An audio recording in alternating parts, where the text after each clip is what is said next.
श्रीशिवरक्षास्तोत्रम् चरितं देवदेवस्य महादेवस्य पावनम् अपारं परमोदारं चतुर्वर्गस्य साधनम् गौरीविनायकोपेतं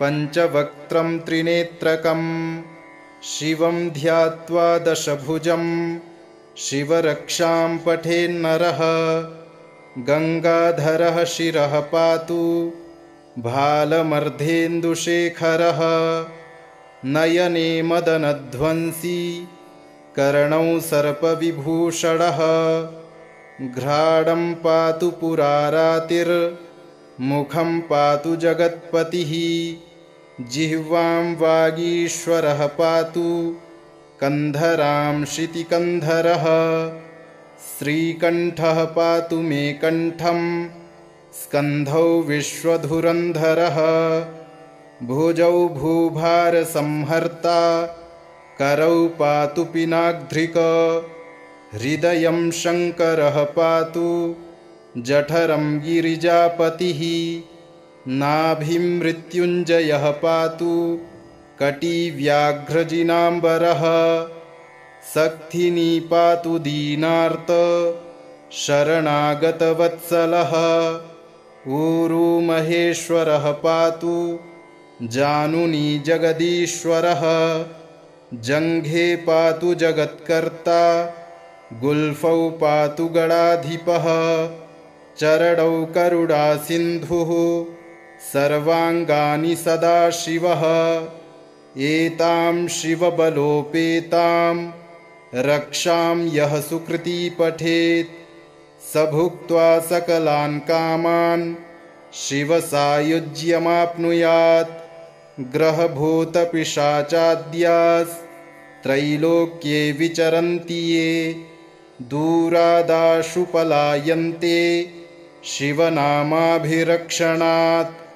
अभयं करनामेदं कवचं पार्वतीपतेः भक्त्या बिभर्ति यः कण्ठे तस्य वश्यं जगत्त्रयम् इमां नारायणः स्वप्ने शिवरक्षां यथा दिशत प्रातरुत्थाय योगीन्द्रो याज्ञवल्क्यस्तथा लिखत चरितं देवदेवस्य महादेवस्य पावनम् अपारं परमोदारं चतुर्वर्गस्य साधनम् गौरीविनायकोपेतं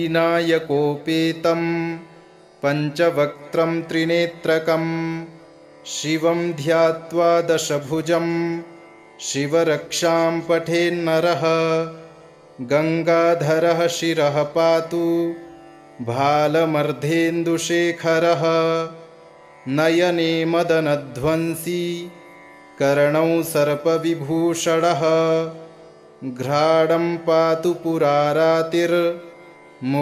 पातु जगत्पतिः जिह्वां वागीश्वरः पातु कंधरां शितिकन्धरः श्रीकण्ठः पातु मे कण्ठं स्कन्धौ विश्वधुरन्धरः भुजौ भूभारसंहर्ता करौ पातु पिनाग्ध्रिक हृदयं शङ्करः पातु जठरं गिरिजापतिः नाभिं मृत्युञ्जयः पातु कटिव्याघ्रजिनाम्बरः सक्थिनी पातु दीनार्त शरणागतवत्सलः ऊरू महेश्वरः पातु जानुनी जगदीश्वरः जङ्घे पातु जगत्कर्ता गुल्फौ पातु गणाधिपः चरणौ करुणासिन्धुः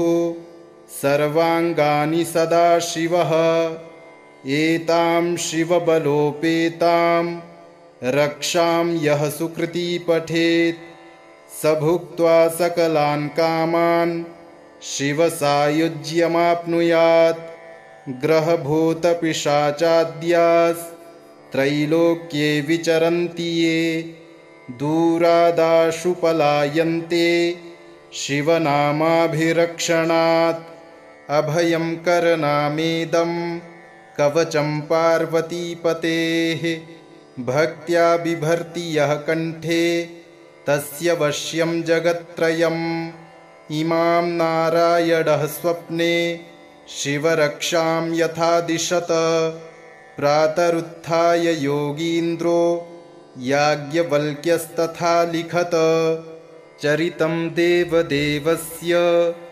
महादेवस्य पावनम् अपारं परमोदारं चतुर्वर्गस्य साधनम् गौरीविनायकोपेतं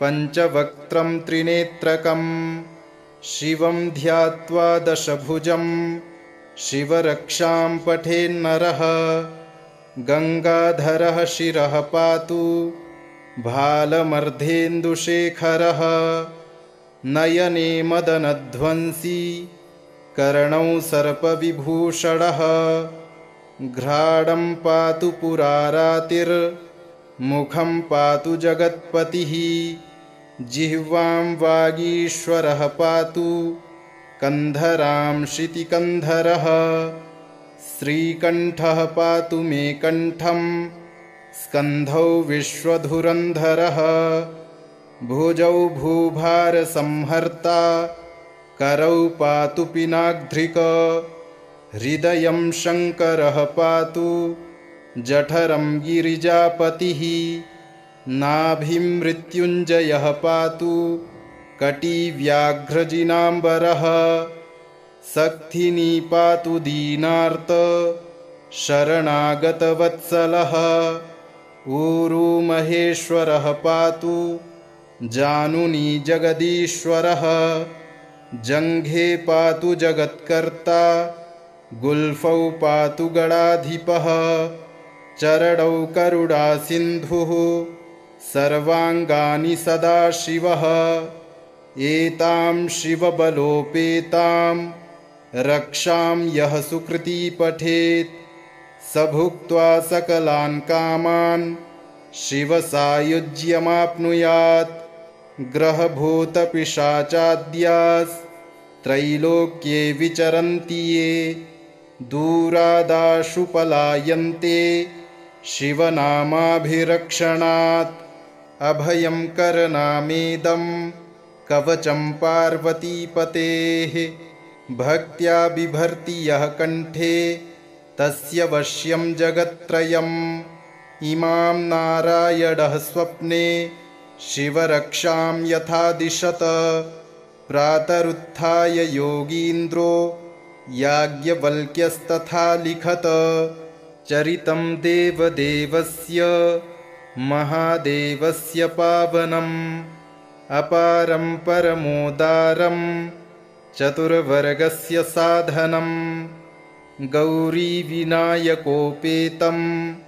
पञ्चवक्त्रं त्रिनेत्रकम् शिवं ध्यात्वा दशभुजं शिवरक्षां पठेन्नरः गङ्गाधरः शिरः पातु भालमर्धेन्दुशेखरः नयने मदनध्वंसी कर्णौ सर्पविभूषणः घ्राणं पातु पुरारातिर्मुखं पातु जगत्पतिः जिह्वां वागीश्वरः पातु कन्धरां शितिकन्धरः श्रीकण्ठः पातु मे कण्ठं स्कन्धौ विश्वधुरन्धरः भुजौ भूभारसंहर्ता करौ पातु पिनाग्ध्रिक हृदयं शङ्करः पातु जठरं गिरिजापतिः नाभिं मृत्युञ्जयः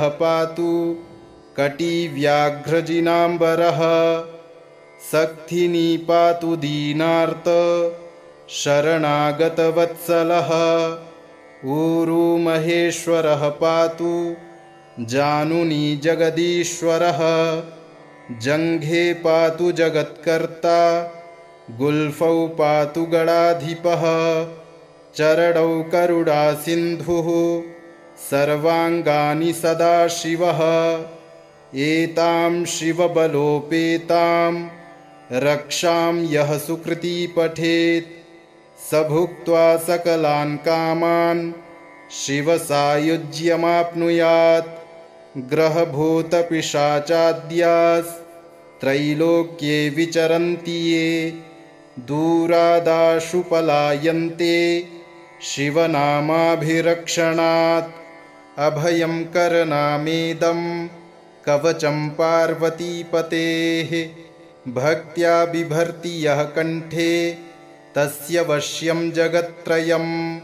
इमां नारायणः स्वप्ने शिवरक्षां यथा दिशत प्रातरुत्थाय योगीन्द्रो याज्ञवल्क्यस्तथा लिखत। चरितं देवदेवस्य महादेवस्य पावनम् अपारं परमोदारं चतुर्वर्गस्य साधनम्। गौरीविनायकोपेतं पञ्चवक्त्रं त्रिनेत्रकम् शिवं ध्यात्वा दशभुजं शिवरक्षां पठेन्नरः। गङ्गाधरः शिरः पातु भालमर्धेन्दुशेखरः नयने मदनध्वंसी कर्णौ सर्पविभूषणः। घ्राणं पातु पुरारातिर्मुखं पातु जगत्पतिः। जिह्वां वागीश्वरः पातु कन्धरां शितिकन्धरः। श्रीकण्ठः पातु मे कण्ठं स्कन्धौ विश्वधुरन्धरः।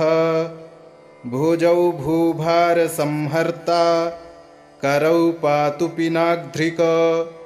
हृदयं शङ्करः पातु जठरं गिरिजापतिः। नाभिं मृत्युञ्जयः पातु कटिव्याघ्रजिनाम्बरः। सक्थिनी पातु दीनार्त शरणागतवत्सलः। ऊरू महेश्वरः पातु जानुनी जगदीश्वरः। जङ्घे पातु जगत्कर्ता गुल्फौ पातु गणाधिपः। चरणौ करुणासिन्धुः सर्वाङ्गानि सदाशिवः। एतां शिवबलोपेतां रक्षां यः सुकृती पठेत् स भुक्त्वा सकलान् कामान् शिवसायुज्यमाप्नुयात्। ग्रहभूतपिशाचाद्यास्त्रैलोक्ये विचरन्ति ये दूरादाशु पलायन्ते शिवनामाभिरक्षणात्।